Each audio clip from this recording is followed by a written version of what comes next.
Hello, my name is Miss Helmendollar and I'm a first grade teacher at Pineville Elementary School, and I'm going to be reading a chapter out of The Mouse and the Motorcycle. I'm going to be reading chapter 11 today, and it is called The Search. I have to go out into the hotel, Ralph informed his relatives. I've got to help the boy. Oh no, not out into the hotel, cried Ralph's mother. Not while the housekeeper is looking for mice. If you're seen, we'll all be in danger. I'll be back before dawn, said Ralph staunchly. I must go. Don't try to stop me. See here, my boy, aren't you being a bit dramatic? Asked Uncle Lester. Whatever do you have to go out into the hotel for? To pilfer a pill, said Ralph, an aspirin tablet. His answer was dramatic enough even for Uncle Lester. His entire family stared at him in disbelief. Not an aspirin, not after his own father had been poisoned by one of the dread tablets. An aspirin, Ralph's mother gasped. No, Ralph, not that. Anything but that. It is the only way. Ralph stood tall and brave. The boy has a fever and he needs an aspirin. I'm going to find him one. Oh, Ralph, his mother hid her face in her paws. But Ralph, quivered Aunt Sissy, remember your father? You can't carry an aspirin in your cheek pouches. It would poison you. How could you even get one here? I'll find a way. Ralph was outwardly steadfast in his determination.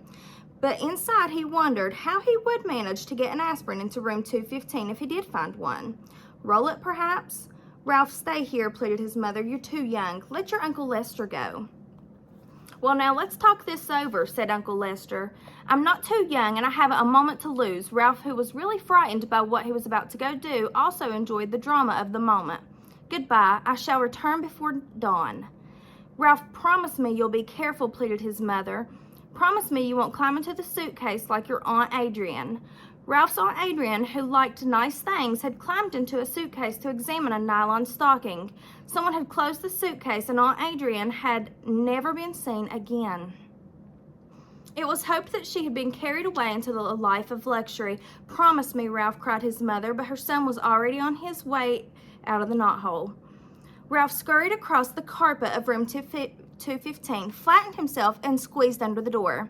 Once out into the hall, his courage ebbed.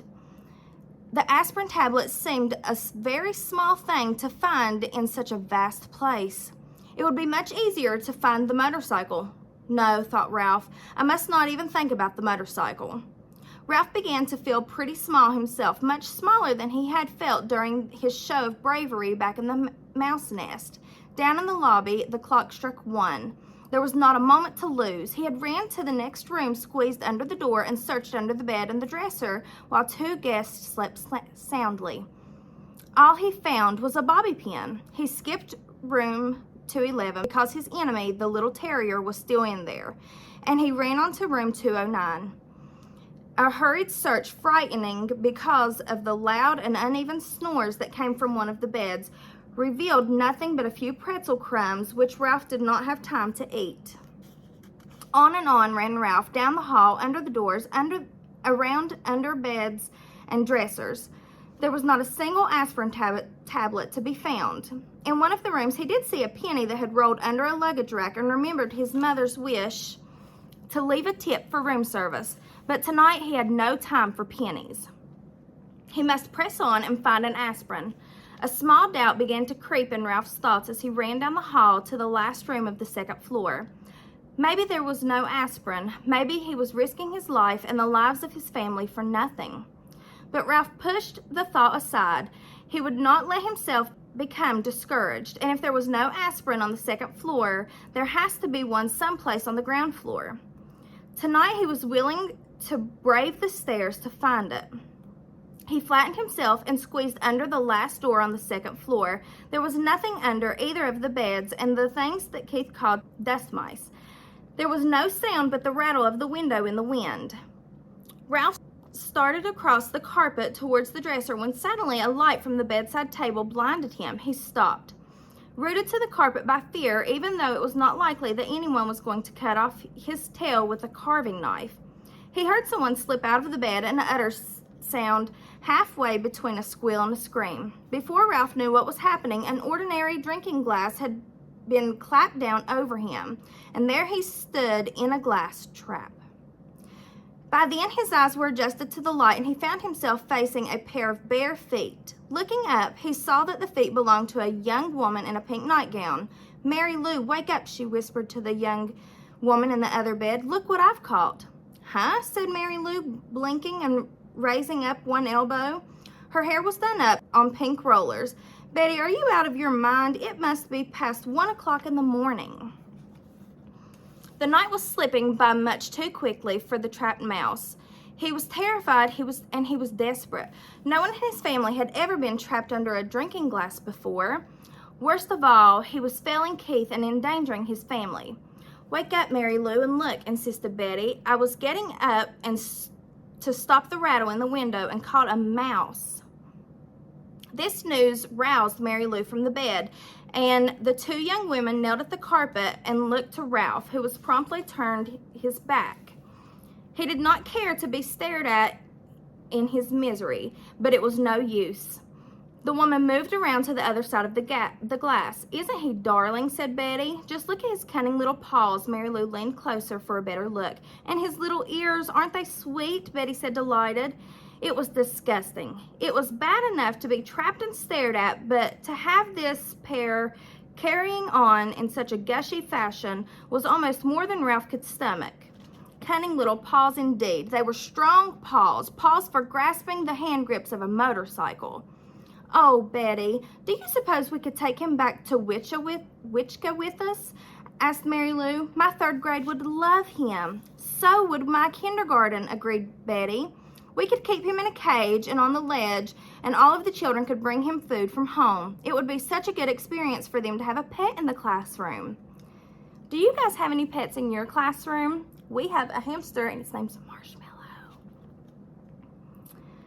"Well," thought Ralph grimmingly, "I always wanted to travel. A cage in a kindergarten in Wichita, however, was not exactly the destination he had in mind. The minutes were slipping by dangerously fast. He had to do something. "Look," he shouted through the glass in desperation. "Let me go. Please let me go. There's something terribly important that I've got to do." "He squeaked," marveled Betty. "He's adorable," squealed Mary Lou. It was no use. Young women could not speak his language. Ralph was in despair. He thought of Keith tossing feverishly in his bed and of his family huddled in the mouse nest waiting for his safe return. "But I don't see how we could take him back to Wichita," said Betty sensibly. "We're driving to San Francisco, then to Disneyland before we start back. How could we carry him thousands of miles?" The two teachers looked thoughtfully at Ralph, who knew his fate depended on their decision. Was he to be carried to Disneyland and eventually on a ledge into a kindergarten classroom in Wichita? Or would they let him go? A third possibility crossed Ralph's mind. Perhaps they would leave him under the glass for the housekeeper to see. He hoped not. He did not think that he could last long, although the inside of the glass was beginning to feel warm and airless. "I suppose we really shouldn't turn him loose in the hotel," said Mary Lou. "Mice are pests even if they are cute." The teacher not only destroyed Ralph's hopes, she hurt his feelings as well, calling him a pest, when he was on an errand of mercy. From the mouse's point of view, the teachers were the pest. "I know," exclaimed Betty suddenly, causing Ralph to look over his shoulder for a clue to what it was she knew.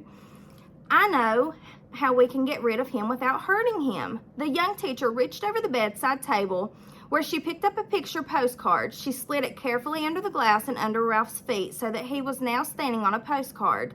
He noticed the picture was a giant redwood tree, the same postcard all travelers bought when they came to California. "Now what are you going to do?" asked Mary Lou. "Watch." Betty carefully lifted the postcard, Ralph, and the glass and walked across the room.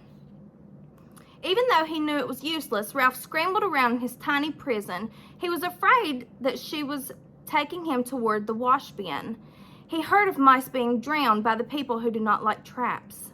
The teacher walked into the wash basin, but opened the window. She held Ralph across the steel, removed the postcard from the glass, and gave it a little jerk that shook Ralph off into the vines that grew up the side of the building. "There," she said, and closed the window, leaving Ralph clinging to the vine high above the ground. Wow. What do you think's going to happen next? We'll find out in chapter 12.